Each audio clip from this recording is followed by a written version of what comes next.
Hello, everybody. Brian Engelman here with the New American Media, and I am pleased to be joined with Ben Swann once again, but this time in person. Ben, it is great to meet you, sir. How you doing? Nice to see you. Very nice to see you. So, yeah, you've been a guest on Agree to Disagree a couple of times, and you've been one of the pioneers of the new media. You kind of got your launch. I can never get tired of hearing you tell this story.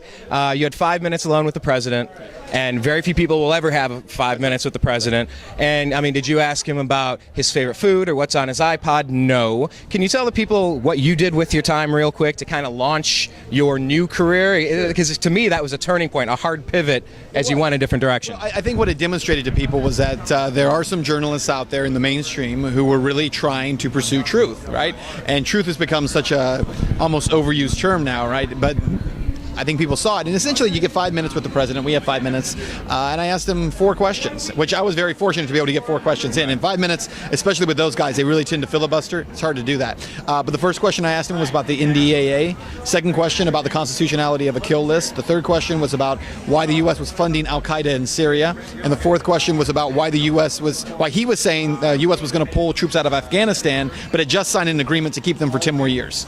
So, yeah, that's war is peace. That's right, absolutely. This nation building thing that continually goes on. Though every president says we're not in the business of nation building, and then we're building all these nations around the world, right? But we're actually not building the nation. So I guess they're telling the truth about that. The people don't get helped. The country doesn't get better. It's actually much worse off. But we enrich warlords, and we make a lot of contractors here in the United States very, very rich.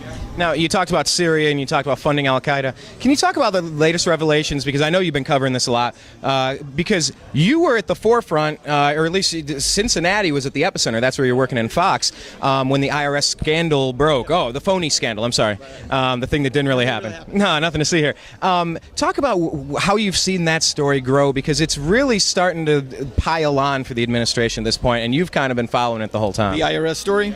Yeah, you know, this is an interesting story. I was actually the first reporter in the country to actually cover allegations that the IRS was targeting Tea Party groups. I was called a conspiracy theorist and tinfoil hat wearer and all that. A year later, then it's actually not a journalist who finds this story, but Lois Lerner herself, who plants a question in a phone press conference, and then the planted question, oh yeah, what's happening with this thing where you guys were targeting these groups? Oh yes, we targeted the groups.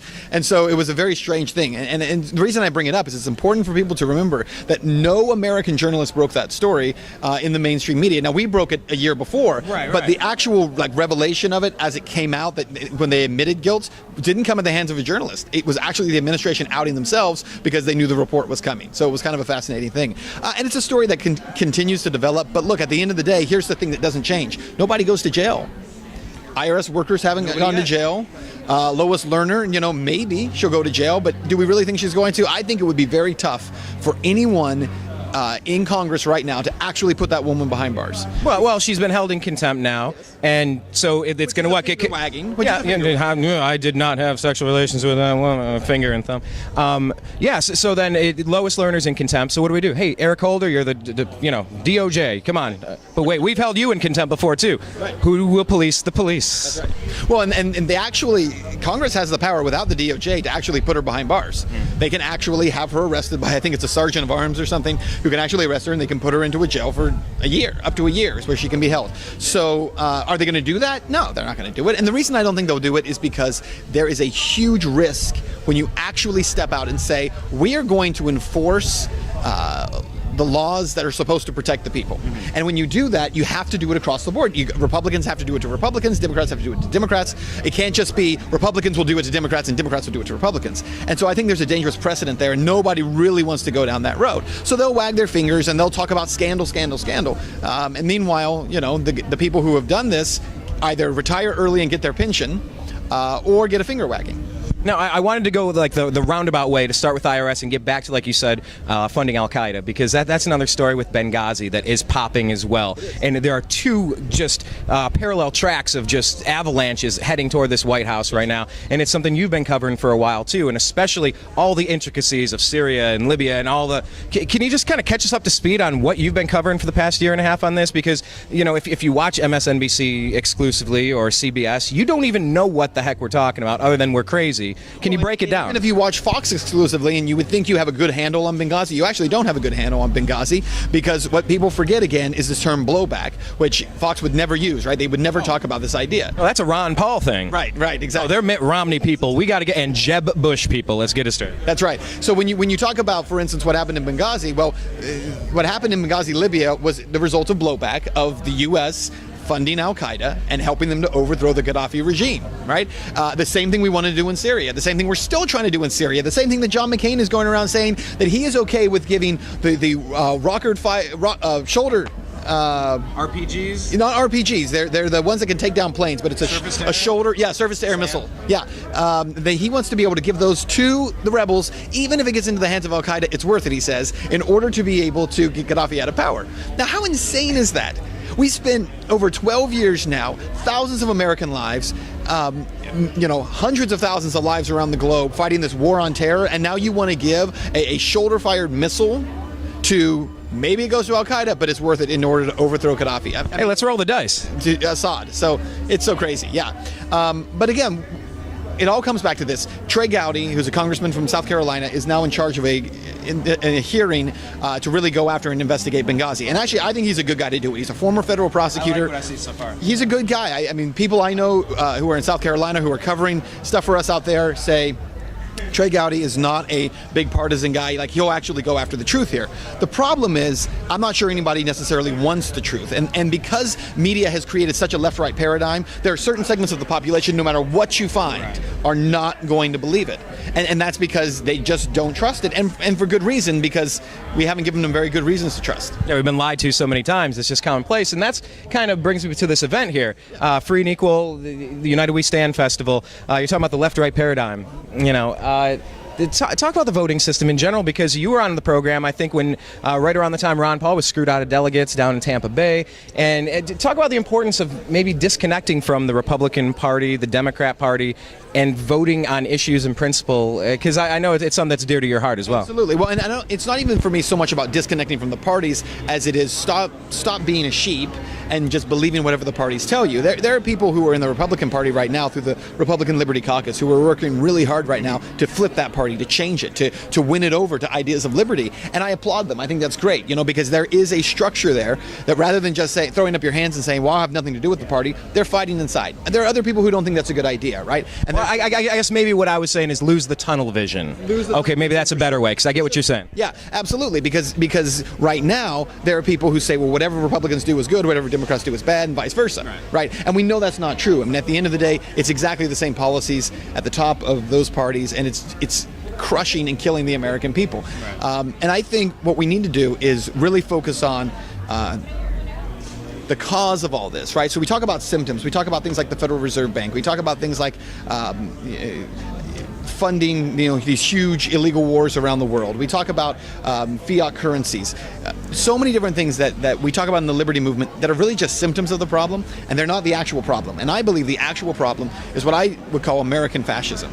Right, so Mussolini had a term that he would use when he talked about corporatism that gets misinterpreted a lot. The word is actually, in Italian, it's corporativissimo, which means the collective, all of us, combined with the power of the state. What American fascism is when the mob decides that it has ultimate authority over the individual. 51% punch the 49%. Even 99.9% punch one person. Right? So what we have to remember is that our Bill of Rights and our Constitution was designed for one purpose. It was to protect the individual from the mob. Go back and read it. Go back and look at the first 10 amendments to the Constitution that we call the Bill of Rights. And what you're going to find is that every single one of those rights protects the individual's rights. They're not corporate rights. They're not collective rights. They're individual rights. And I think that's where people need to push back against the parties, is everything that we look at that they're doing should be measured by the virtue of, is this harming the rights of the individual over the collective? Both the Republicans and Democrats, the thing they have in common more than anything else, the thing that makes them so much alike, is they both believe in using the mob to overcome the individual. take away the rights of that individual. And that's what we have to change. That's what we have to break. People are trying to do it in different ways, but I think that's what we have to do. Well, and you've started a project, breaking free and taking a different direction, a hard pivot and moving. Talk a little bit about the project you've started, the website you're doing. You've had a couple of fundraisers and projects. To talk to all of the people out there with a blog and a dream, or people that are just starving for independent media. Tell them about your experience a little bit and how it's been trying to fund an entire network. It's because man to man, like, you know, I haven't taken 90% of the steps you've taken already, but I'm studying right now. So what advice do you have for anybody kind of coming up, and tell us about your project? Well, first of all, I'll say this. Our project was launched through crowdsourcing and crowdfunding. We just did a second crowdfunding. I am so deeply grateful to everybody who's contributed to the project, and a lot of people contributed just $10, right? And that's what they were able to do. And we have thousands of people who have done $10 donations, right. And it makes a huge difference. So I'm deeply grateful to people for that we were able to do it. The goal of the project, Truth in Media Project, is to really cover these stories and to talk about them, but eventually to really force that content into mainstream ideology and thinking, because we want to confront people. We want to be confrontational media, not in the sense that we run up to people and stick a mic in their face, confrontational in that we are running up to an audience and sticking an idea in their face, right? Let's talk about these ideas, and let's confront you with something you haven't heard before. I want to be the gateway to other alternative media, other new media. There's a lot of new media out there they're doing great work, and they talk about some really deep stuff, and some people think that we don't go deep enough. That's by design. Our goal is to get the person who is the Fox viewer, the MSNBC viewer, the CNN viewer, or someone who just turned it all off and they say, Kardashians only for me. Not that there's anything wrong with that.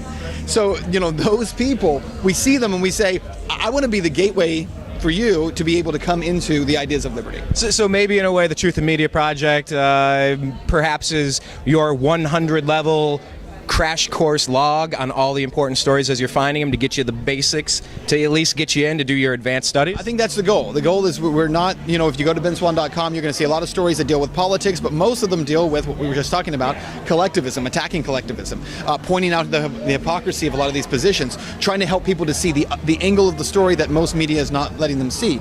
But what you're not going to find is necessarily huge in-depth reports on, even though we've done some on the Federal Reserve and 9/11 and some of those issues, we don't go as deep as some other people do, because our goal isn't to get you all the way there. It's just to bring you in and to say, look, there's a whole world of information out there that you've never even been exposed to, right? We just want to give you one idea that changes your thinking just a little bit and starts your transformation. And maybe point you down a road and say, there's a lot of exits along the way.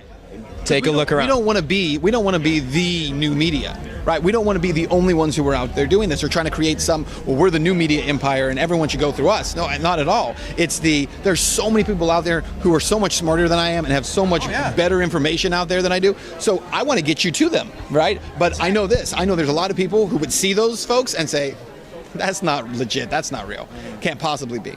And so that's what we're trying to do, is bridge that. Yeah, and I think getting all of your news from any one source is a bad idea across the board. No matter who it is, even me. Yeah, and never trust us. Take it into consideration, then find some other opinions.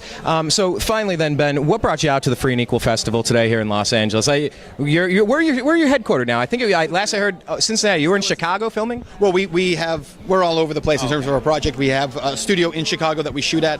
We also shoot in Cincinnati. Guys in New Hampshire, Washington, all over the place. But I came out here because I really wanted to be a part of the event, just because I want to lend my support to any coalition building. I go all around the country and I speak at events really everywhere, talking about the need for coalitions, people agreeing, because I think we agree on much more than we disagree, and also reminding people that we don't have to agree on everything, right? Liberty is not about saying there's this narrow ideology of liberty that we all have to follow out. And so instead, I want to be in places where people are trying to build coalitions and encourage people in that, and encourage them to work together, and encourage them to stand up for your right to be free, even if they don't agree with how you use your freedom. And I think that's what we need to be building. What is it? I may disagree with what you say, but I'll fight till my death for your ability to say it. Right. I don't remember who said it, but it's a great line. Well, Ben Swann, tell us one more time the websites, the social media places where they can stay connected with you as you continue and push forward. Well, you can find me at benswann.com. You can also find me on Facebook. Just search Ben Swann. Twitter, it's Ben Swann, at Ben Swann _. We're still trying to fix that problem.